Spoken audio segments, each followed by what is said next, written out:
Araw po, welcome sa JS Design, especially do sa ating mga viewers at saka yung mga bagong viewers natin. Design natin ng strip footing.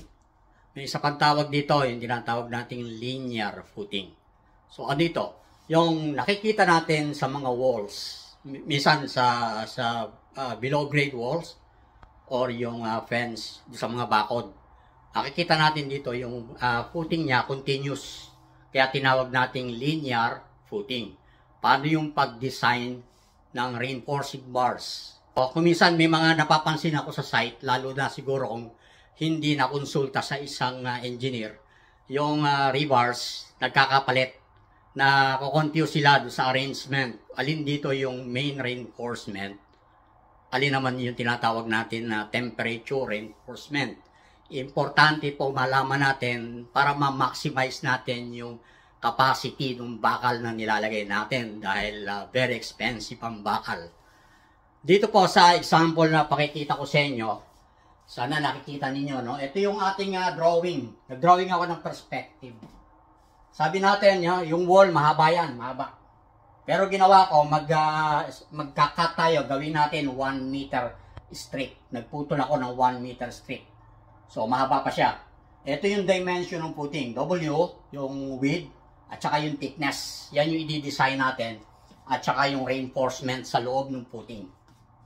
Let's say, doon sa ibabaw ng footing, meron tayong wall. Sabi ko rito, wall, whatever, CHB or concrete wall. Kailangan ma-determine natin ano yung total load o yung weight ng wall. For a 20 mm thick wall, ang ginagamit ko rito is 5 kPa or 5 kN per square meter. Hindi po siya applicable sa UDL, mamaya papapasok yung UDL. So, 5 kPa yung entire wall. 5 kN per square meter yung weight, yung dead load ng wall. Kung ang ating height, kung ang height ng wall natin is 3 meters, pag minultiply natin yung 3 meters doon sa height, natural, mangyayari, magiging UDL na siya o Uniform Distributed Load. Kaya nang nakikita nyo rito, Uniform Distributed Load. I-apply natin dito sa ibabaw ng linear footing o yung straight footing. So, 5 kN per square meter multiply by 3, magiging 15 kN per meter. Yun yung UDL or Uniform Distributed Load. Dito sa right, meron akong drawing, may section. Ito yung W. Ito yan. Sinection ko siya rito. Nag-cut tayo ng section. Ito makikita natin yung footing. Ito na yung section ng ating wall. Meron tayong height. 3 meters yung ginamit natin. Dito sa baba, sabi ko, schematic load diagram. Kung i-exaggerate natin, yung behavior ng foundation. Pag naglagay tayo ng applied load, sabihin natin, ito yung applied load. Yun, yung 5 kN per square meter. Multiply natin sa height, meron tayong concentrated load per meter na i-apply sa ibabaw ng foundation. Natural, sa ilalim, yung soil, magre-react siya. Tutulak siya. Kung ano ang force na binibigay ng vertical load na nanggagaling sa wall, magre-react yung foundation. Ang tendency niya is mag-bend that way. Parang ganito po, pakikita ko sa inyo. Ito yung foundation natin, papatong natin yung wall. Papatong natin. Pagka nagkaroon siya ng load, pinatong natin yung wall do sa foundation, straight footing, ang behavior niya maganyan. Mag-bend siya that way. Ano napansin niyo? One direction ang bending or one way ang direction ng bending. Ang reinforcement ilalagay natin along transverse section ng footing. Hindi do sa longitudinal. Kung hindi dito, tatakbo yung main reinforcement do sa bended surface ng foundation. Ito yung drawing ko, pinakita ko sa inyo. Ang mangyayari kung ganyan ang direction ng bending, basically ang ating reinforcement tatakbo rito sa ilalim. Susunod siya dito. Yan ang main reinforcement. Para maiwasan natin yung magiging production o yung mangyayari do reaction ng concrete, posibleng magkaroon ng crack sa ilalim dahil nag-bend siya that way.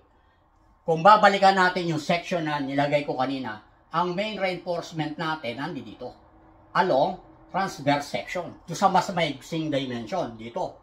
Dito tatakbo ang dimension ng bakal natin, transverse. Sunod-sunod siya, i-design natin yung size ng bakal and then yung spacing nito. Papunta rin, marami yan, sunod-sunod. Sabi ko nga, mahaba yan. And then yung isang direction ng bakal, yung longitudinal reinforcement, tatawagin na lang natin siyang temperature or shrinkage bar. Lalagay natin dito. Ito yung longitudinal bar. Ang main reinforcement natin, yung maigsi. Dahil do sa behavior ng foundation, dahil one way siya, yung sinabi ko kanina. Ngayon, ito yung basic procedures, ano? Sabi ko, load calculation. 200 mm thick, ano? 8 inches to, 200 mm thick. Wall. Yung 5 kPa. Then, actual soil pressure, importanteng malaman natin, based sa actual load na ibibigay sa subject nitong wall do sa foundation. Footing size and rebars. I-size natin yung dimension ng footing natin. Ito yung foundation na i-design natin. De-determine natin yung width at saka yung thickness. Ito naman yung portion ng wall na 200 mm thick. Yung sinasabi natin, ipapatong natin sa ibabaw. So, ang basic, ano po ang basic? Alam po ba ninyo yung tinatawag na 60-degree rule? Ano nating madedetermine yung thickness?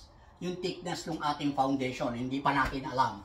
Kung given ang wall thickness, 200 mm, ang theory is parang continuation siya. Continuation ng wall yung foundation. Kung nakikita ninyo itong imaginary line na yan, dumiretso siya rito. Normally, ang ginagawa natin, hindi naman pwedeng ipatong natin directly ang footing or ang wall sa ibabaw ng lupa. Kailangan natin ng something na mas malapad. Parang planks. Parang plank. Nakahiga siya. Parang ganito. Ano? Para i-distribute niya yung load doon sa lupa. Kung makikita ninyo rito, nilagay ko, assumption natin, ha, W. Paano natin makukuha yan? Sabi ko nga, ang theory is yung thickness ng wall. Continuation siya papunta rin sa baba. Kung continuation siya, square siya. Kung 200 to, 200 din yung ibababa natin dun sa loob ng ating foundation. Imaginary, ano? Wala naman pong ganyan. No? Kinukuha natin, dinedetermine natin yung thickness. Sabi natin dito, 60-degree rule. Kung i-compute natin yung projection mula rito sa edge nung wall, ipapatong natin sa footing, pag po-project tayo ng 60 degree, makukuha natin ang W. Yung W, ang lumabas na nakuha ko is 413 mm. But idagdag muna natin itong 275, ano? Dahil meron tayong cover do sa reinforcing bars. Kung 200 ito, mula rin hanggang dito is 200. Plus 75 dahil meron tayong concrete cover dahil naka-expose sa lupa yung bakal, no? Kaya kailangan natin maglagay ng concrete cover na 75 mm. 75 is 275 mm. Yun ang thickness natin na na-derive natin, 275. Paki-compute nyo na lang, baka nagkamali ako. Lumalabas na nakuha ko is 430 yung total. Ngayon makita natin, ano, ito yung isa, no? Check, sabi ko, check with allowable soil bearing capacity. Ang ideal ng base natin is 250 kPa.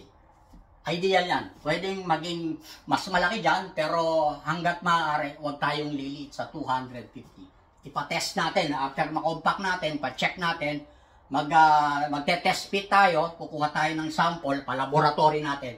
Dapat mag-satisfy sa 250 kPa. Ideal po ito, no? I-check natin siya. Sabi ko, actual soil pressure. Ito na, actual, no? 15, yung nakita nyo kanina, yung 15 kN per meter, multiply by 1 meter, dahil 1 meter strict. Kinukuha natin yung actual concentrated force. Kung naalala nyo yung drawing ko kanina. Divide by area. Ano yung area? Ito, yung 430. Kinonvert natin into meter, kaya 0.43 multiply by 1 meter, or 1 meter strict.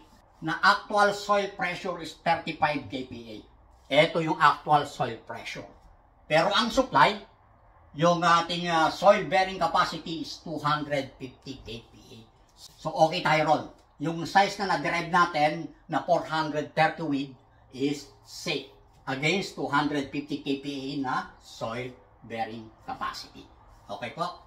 Next is check shear. Sabi ko, i-check natin sa shear. Yung punching shear, baka niya butasin eh. Kung masanga yung width niya, basis soil bearing, check naman natin yung thickness kung papasok siya sa allowable shearing resistance ng concrete. ang allowable shearing resistance, ito yung formula, no? Palagi ito pine-present pagka nag-check tayo ng shearing resistance. Ano po?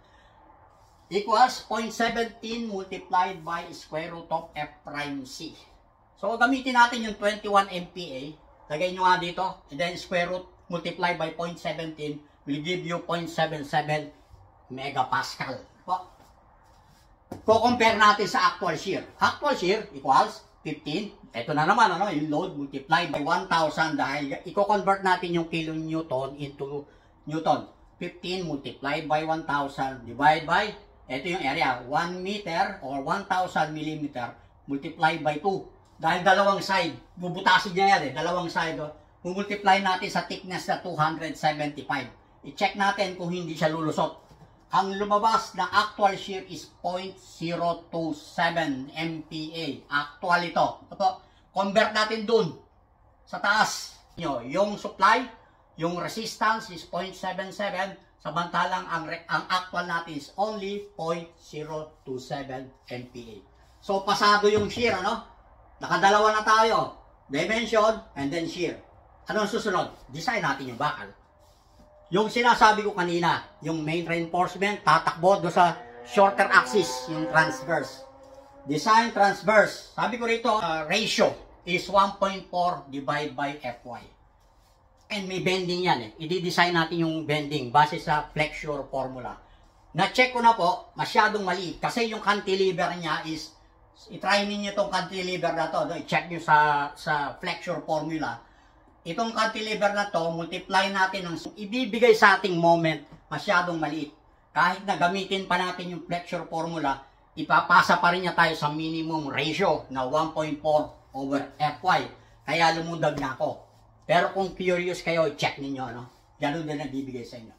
So, rho equals 0.005. Ito nga, yung ratio ng 1.4 over Fy. Yung Fy is 276. Kaya nagbigay sa atin is 0.005. Required area of steel for, ano yun? For transverse is 1,375 square millimeters.